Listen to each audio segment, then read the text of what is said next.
Hi everyone. Video start होने से पहले फिर से आज मैं आपको ये बता दूं कि अगर मैं पर्टिकुलर कम्युनिटी या किसी इंडिविजुअल को क्रिटिसाइज़ करूं या किसी भी ग्रुप को क्रिटिसिज्म दूं, तो उसके लिए सबसे पहले मेरी पॉजिटिव इंटेंशन होना बहुत ही ज़रूरी है। वो पॉजिटिव इंटेंशन आपकी सोसाइटी में एक अच्छा इम्पैक्ट लाती है।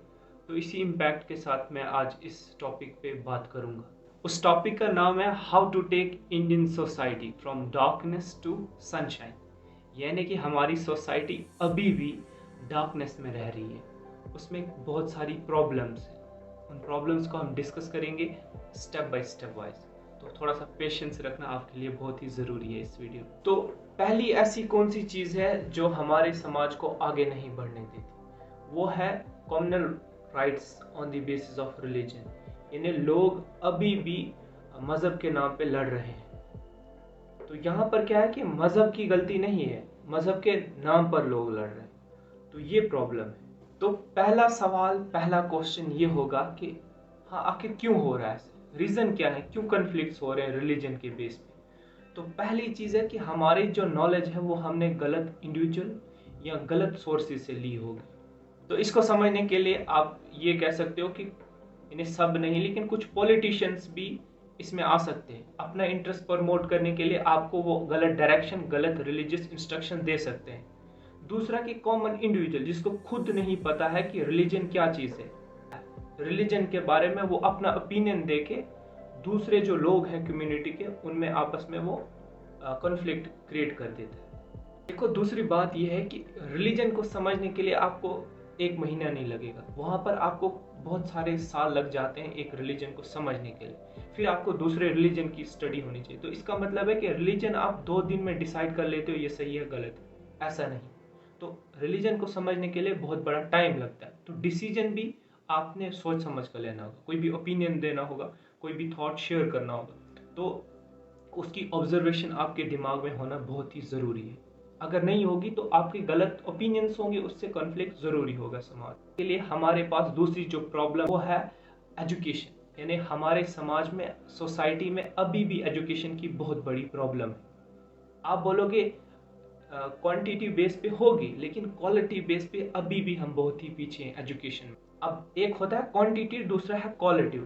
तो क्वालिटिव एजुकेशन आपको सिखाएगी what is good, what is bad.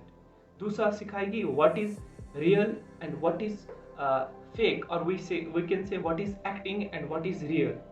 तो इन चीज़ों से आपको क्वालिटी बेस्ड जो एजुकेशन आपने सीखी है वो सिखाएगी। अगर आप प्रमोट करना चाहते हो स्मोकिंग को, तो अगर आपके पास क्वालिटी एजुकेशन है आप उसको प्रमोट नहीं करोगे, नेवर एंड एवर। लेकिन हमारी सोसाइटी में क्या हो रहा है, ऐसे ऐसे कंटेंट्स आए हैं जिनके ऊपर मिलियंस लाइक्स आ गए हैं और व्यूज आ गए हैं।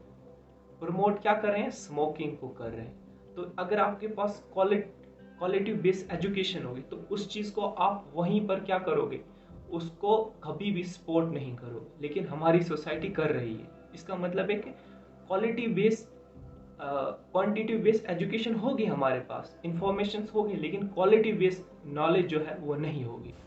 Now moving to third point, third problem, वो है इंडियन इकोनॉमी के अंदर। यानी इंडियन इकोनॉमी ऐसे इश्यूज हैं जिनकी वजह से अभी भी समाज हमारा पीछे है। वो है पॉवर्टी।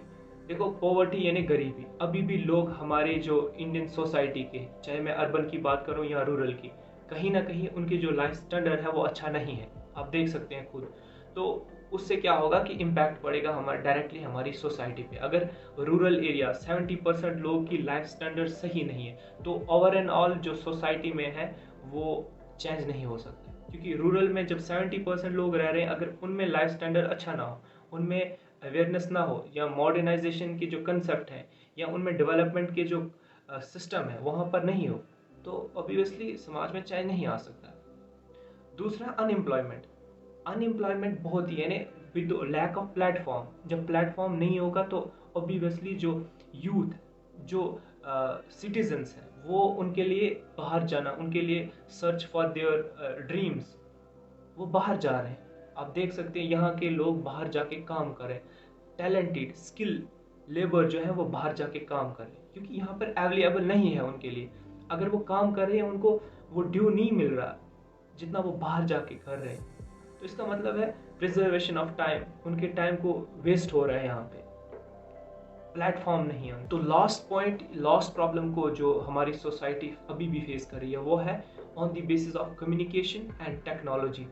यानी हमारे टेक्नोलॉजी की वजह से हमारा जो टाइम है वो सेव हो सकता है, जहां हम 10 दिन का काम वो 1 दिन में करेगा। यानी अभी अवेयरनेस, मॉडर्नाइजेशन हमारी टेक्नोलॉजी में नहीं है as compare to develop countries.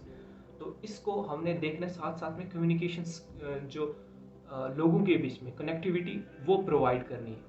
तो इन सब चीज़ों को एक चीज़ ऐसी है जो कंप्लीट कर पाएगी।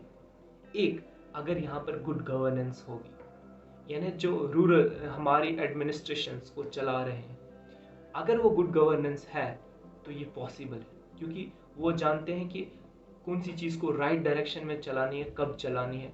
तो ये डिपेंड है गवर्नेंस। अगर हमारी गवर्नेंस सही नहीं है, रिस्पॉन्सिबल नहीं, तो मोस्टली करप्शन हो जाएगा, आगे नहीं बढ़ पाएंगे। तो I hope that you will understand by this concept. So thank you, have a nice day, bye.